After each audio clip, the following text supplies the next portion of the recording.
السلام علیکم ورحمۃ اللہ وبرکاتہ۔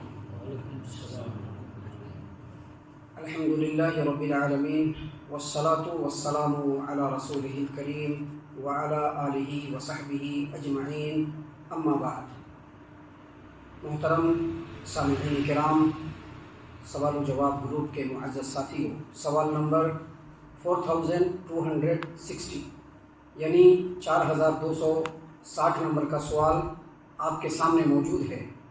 سوال کے کرنے والے ہمارے معزز بھائی جناب فیروز صاحب ہیں، ناڈیاڈ سٹی گجرات سے سوال کر رہے ہیں۔ انہوں نے سوال کیا ہے کہ ہمارے علاقے میں کچھ لوگ ہیں جو اپنے کاروبار، اپنے بزنس کی مشغولیت کی وجہ سے ہر دن فرض نماز بعد میں پڑھتے ہیں، یعنی جماعت جب ختم ہو جاتی ہے اس کے بعد آ کر کے نماز پڑھتے ہیں۔ یہ ہر روز کا معاملہ ہے۔ ایک بھائی ہیں جو ہمیشہ ظہر کی نماز با جماعت ختم ہونے کے بعد میں آتے ہیں، اور ایک بھائی عشاء کی نماز جب پڑھنے آتے ہیں تو ہمیشہ دیر سے ہی آتے ہیں، اور یہ ان کا ہمیشہ کا معاملہ ہے، ہمیشہ کا معمول ہے۔ کیا یہ عمل صحیح ہے؟ برائے مہربانی اس کے بارے میں قرآن و حدیث کی روشنی میں رہنمائی فرمائیے۔ ہمارے معزز بھائی جناب فیروز صاحب، سوال و جواب گروپ کے معزز ممبران اور اس جواب کے سننے والے تمام سامعین کرام، یہ جو فیروز بھائی نے جو سوال کیا ہے یہ صرف گجرات کے ناڈیاڈ سٹی کا معاملہ نہیں ہے۔ جن علاقوں میں جن جگہوں پر مسلمان بستے ہیں وہاں پہ مسلمانوں کا عمومی طور پر یہی ماحول ہے، یا تو لیٹ سے نماز پڑھیں گے، یا پھر دیر کر کے نماز پڑھیں گے، یا پھر ٹال کر کے نماز پڑھیں گے۔ نماز با جماعت شروع ہے، قائم ہے، پھر بھی تاخیر کرتے رہیں گے۔ تو یہ جو مسئلہ ہے صرف ناڈیاڈ سٹی کا نہیں، بلکہ جہاں جہاں پر مسلمان بستے ہیں وہاں پر یہ مسئلہ ہے۔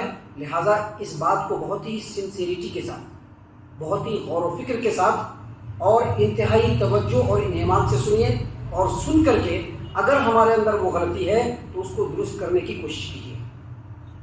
دیکھیے، اللہ تبارک و تعالیٰ نے قرآن کریم سورۃ النساء آیت نمبر 103 میں فرمایا، ان الصلاۃ کانت علی المؤمنین کتابا موقوتا۔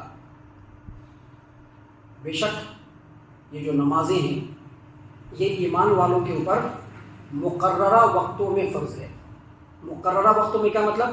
ظہر کے لیے بھی ایک وقت مقرر ہے، عصر کے لیے بھی ایک وقت مقرر ہے، مغرب کے لیے بھی وقت مقرر ہے، عشاء کے لیے بھی وقت مقرر ہے، اور فجر کے لیے بھی وقت مقرر ہے۔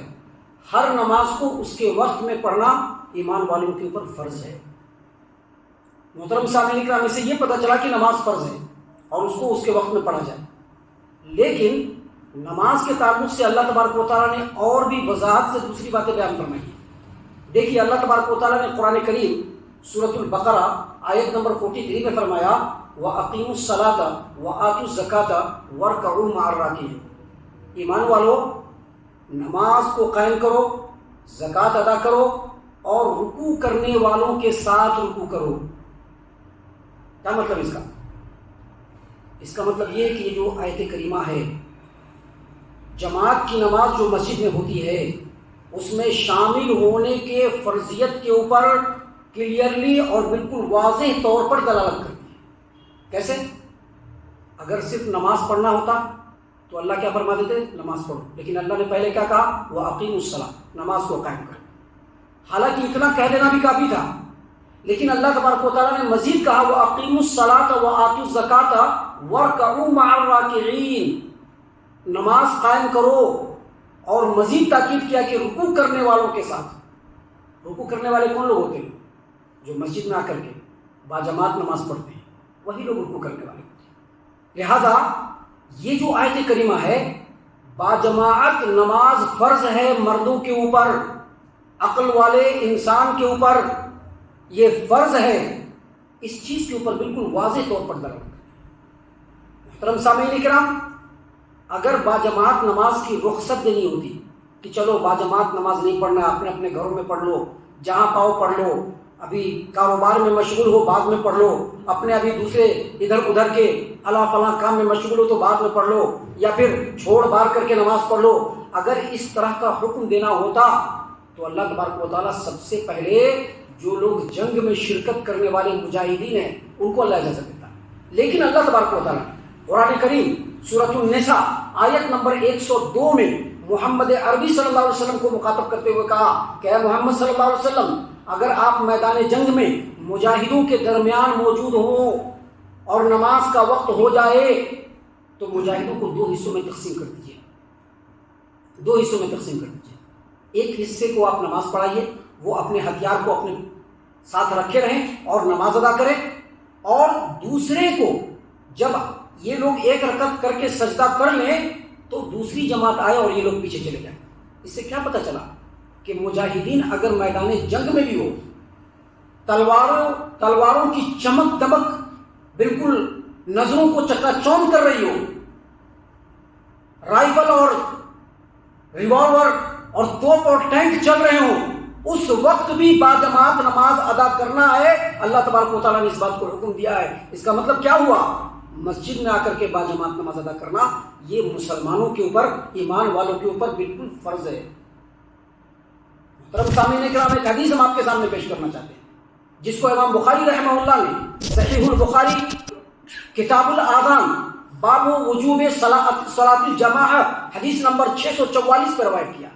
سیدنا ابو ہریرہ رضی اللہ عنہ کہتے ہیں کہ نبی صلی اللہ علیہ وسلم نے فرمایا، قسم ہے اس ذات کی جس کے ہاتھ میں میری جان ہے، میں نے ارادہ کر لیا تھا کہ کسی کو حکم دوں کہ وہ لکڑیاں جمع کرے اور لکڑیاں جمع ہو جائے، پھر میں کسی کو حکم دوں کہ نماز کے لیے اذان دو، اور پھر میں کسی کو حکم دوں کہ وہ لوگوں کو نماز پڑھائے یعنی امامت کرائے، اور پھر میں خود ان لوگوں کے پاس جاؤں جو جماعت کی نماز میں شریک نہیں ہوتے ہیں اور ان کو ان کے گھروں کے ساتھ جلا دوں۔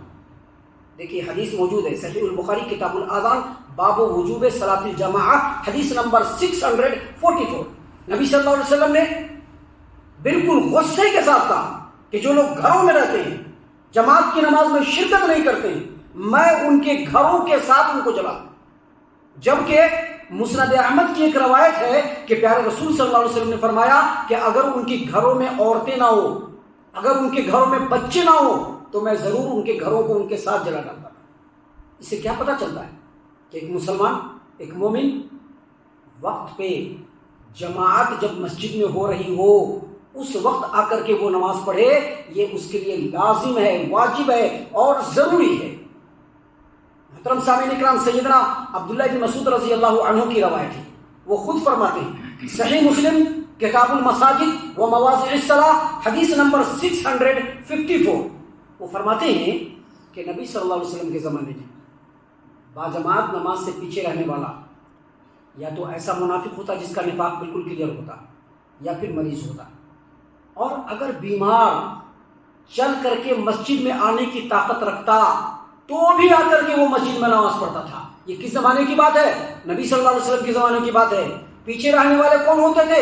یا تو بیمار ہوتے تھے یا منافق ہوتے تھے، دوسرے لوگ نہیں ہو سکتے تھے۔ مزید سیدنا عبداللہ بن مسعود رضی اللہ عنہ نے فرمایا کہ نبی صلی اللہ علیہ وسلم سے جو ہم لوگوں نے ہدایت کے طریقے سیکھے، نبی صلی اللہ علیہ وسلم نے ہم لوگوں کو جو ہدایت کے طریقے سکھلائے، ان میں سے ایک بات یہ بھی ہے کہ جس مسجد میں اذان دی جائے اس میں جا کر کے باجماعت نماز ادا کیا جائے۔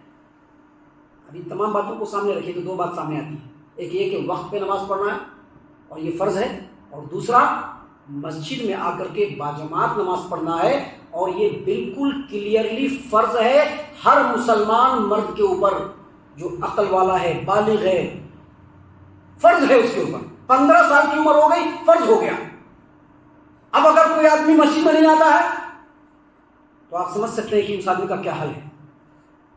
نبی صلی اللہ علیہ وسلم کے زمانے میں بھی جو نمازوں سے سستی برتنے والے وہ لوگ ہوتے تھے ان کو منافقوں میں شمار کیا جاتا۔ منافقوں میں کچھ لوگ کچھ دن صحابی ہونے کے باوجود نماز کے لیے مسجد میں نہیں آئے، نبی صلی اللہ علیہ وسلم نے پوچھ لیا کہ کیا فلاں منافق ہو گیا ہے کیا؟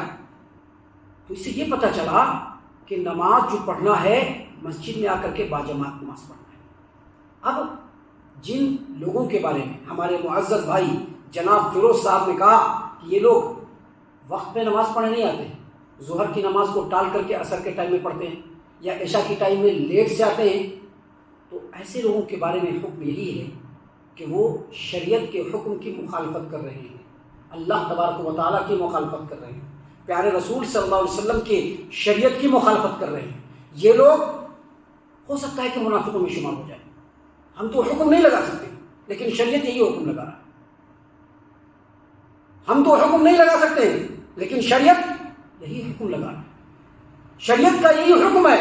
دیکھیے ابھی ہم نے آپ کے سامنے عشاء کی نماز میں دوسری رکعت میں ایک سورہ پڑھی۔ کیا سورہ پڑھی؟ ارأیت الذی یکذب بالدین۔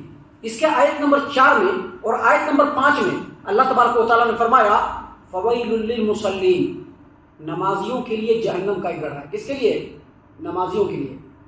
مسلین کا مطلب ہوتا ہے نمازی، نمازیوں کے لیے، دوسروں کے لیے نہیں، نمازیوں کے لیے جہنم میں گڑھا ہے۔ کن نمازیوں کے لیے؟ اللہ تبارک و تعالیٰ نے آگے فرمایا الذین هم عن صلاتهم ساہون، جو اپنی نمازوں سے غفلت برتتے ہیں۔ غفلت، ابھی غفلت برتتے ہیں، اس کا مفسرین نے جو معنی بیان کیا ہے وہ دو طریقے سے۔ ایک معنی کیا بیان کیا ہے؟ جو وقت ہے اس کو ٹال کر کے پڑھنا ہے۔ ابھی جماعت کا وقت ہے، ابھی اللہ مغلب میں مشغول ہے، ختم ہو رہی نماز، کوئی مطلب نہیں، نماز ختم ہو گئی، کوئی مطلب نہیں، کاروبار چل رہا ہے، کیسے جائیں گے جماعت میں؟ یہ تمام کے تمام لوگ نمازوں سے غفلت برتنے والے ہیں۔ ظہر کی نماز کا وقت ہے، ابھی کاروبار چل رہا ہے، ذرا لیٹ سے پڑھ لیں گے، عصر میں آ کر کے پڑھ لیں گے۔ ہم نے اپنے آنکھوں سے مشاہدہ کیا ہے، بہت سارے لوگوں کو مشاہدہ کیا ہے، صرف ہمارے فیروز بھائی نے مشاہدہ نہیں کیا ہے، ہم نے اپنے آنکھوں سے مشاہدہ کیا ہے کہ نمازوں میں مشغول ہیں، کاموں میں مشغول ہیں، کوئی عذر شرعی نہیں ہے، اس کے باوجود نماز میں تاخیر کر رہے ہیں، جماعت ختم ہو جا رہی تب آ رہے ہیں، اور یہ ہمیشہ کا معمول ہے۔ اللہ تبارک و تعالیٰ نے کہا کہ ایسے نمازیوں کے لیے جہنم کے اندر ایک گڑھا ہے۔ ایک معنی یہ ہے، اور دوسرا معنی یہ ہے نماز تو پڑھنے آ رہے ہیں لیکن ایسے چپ کے، اللہ کے لیے نہیں، ایک عادت بنا لی ہے، نماز پڑھ رہے ہیں تو کوئی خیال نہیں ہے، بس خالی نماز پڑھ رہے ہیں، کیا پڑھا کیا نہیں پڑھا، نماز یہاں پر پڑھ رہے ہیں ذہن کہیں اور پڑھا ہوا ہے۔ یہ ساری کی ساری چیزیں جو ہے وہ نمازوں سے غفلت برتنے والوں کی نشانی ہے۔ اللہ نے کیا فرمایا؟ فویل للمصلین، ان نمازیوں کے لیے جہنم میں گڑھا ہے جو نمازی اپنے نمازوں سے غفلت برتتے ہیں۔ تو اس سے یہ پتہ چلا کہ جو لوگ بھی ایسا عمل کر رہے ہیں، چاہے وہ ناڈیاڈ سٹی کے رہنے والے ہوں، چاہے وہ دنیا کے کسی بھی خطے میں، کسی بھی شہر میں، کسی بھی گاؤں کے رہنے والے ہوں، اگر ان کا ایسا عمل ہے تو ان کو فوراً سے بھی فوراً سچیت ہو جانا چاہیے، ہوشیار ہو جانا چاہیے۔ ہم پھر کہیں گے کہ یہ جو بچہ ہے سامنے بیٹھا ہوا، یہ ہمیشہ اتنا بڑا نہیں رہے گا، پھر یہ آگے بڑھے گا، نوجوان ہوگا، پھر جوان ہوگا، پھر ادھیڑ ہوگا، پھر بوڑھا ہوگا، پھر مر جائے گا، ہے کہ نہیں؟ ہم لوگوں کا بھی وہی حال ہے۔ ہم لوگ اپنے ماضی کو جھانک کر کے دیکھ لیے، ہم بھی کبھی اسی بچے کی طرح سے تھے، ایک وقت آیا تو اس کی طرح سے نوجوان تھے، آج ہم لوگ عمر کے کس پڑاؤ میں ہیں؟ پھر ہمارا ایک وقت آئے گا کہ ہم لوگ کیا ہو جائیں گے؟ بوڑھے ہو جائیں گے، پھر ہم لوگوں کو بھی مر کے اللہ کیا جانا ہے۔ اور جب قیامت کے میدان میں پہنچیں گے تو سب سے پہلے کس بات کا سوال ہوگا؟ نماز کا سوال ہوگا، نماز کا سوال ہوگا۔ اگر نماز میں پاس ہو گئے کیا مطلب؟ پاس ہو گئے مطلب کہ نماز کو جیسے پڑھنا ہے ویسے اگر ہم نے پڑھا ہوگا تب جا کر کے ہم پاس ہوں گے۔ اگر نماز میں پاس ہو گئے ہر چیز میں پاس ہو جائیں گے، اگر نماز میں پاس نہیں ہوئے کسی بھی چیز میں پاس نہیں ہو پائیں گے۔ لہٰذا جو لوگ بھی ایسا عمل کر رہے ہیں ان کو فوراً سے بھی فوراً ہوشیار ہو جانا چاہیے، خبردار ہو جانا چاہیے، متنبہ ہو جانا چاہیے، آگاہ ہو جانا چاہیے۔ اللہ تبارک و تعالیٰ کی طرف سے فرض ہے، وقت مقررہ پر فرض ہے، مسجد میں آ کر کے باجماعت نماز پڑھنا فرض ہے۔ اس اپنی ذمہ داری کو سمجھتے ہوئے پانچوں وقت مسجد کو آباد کرنے کی کوشش کریں، یہی اللہ تبارک و تعالیٰ کی منشا اور اللہ تبارک و تعالیٰ کا حکم ہے۔ ہم اللہ سے دعا کرتے ہیں کہ اللہ تعالیٰ ہم تمام کو ان تمام باتوں کے اوپر خوب غور و فکر اور تدبر کرنے کے ساتھ ساتھ ان باتوں کے اوپر عمل کرنے کی بھی توفیق عنایت فرمائے، آمین۔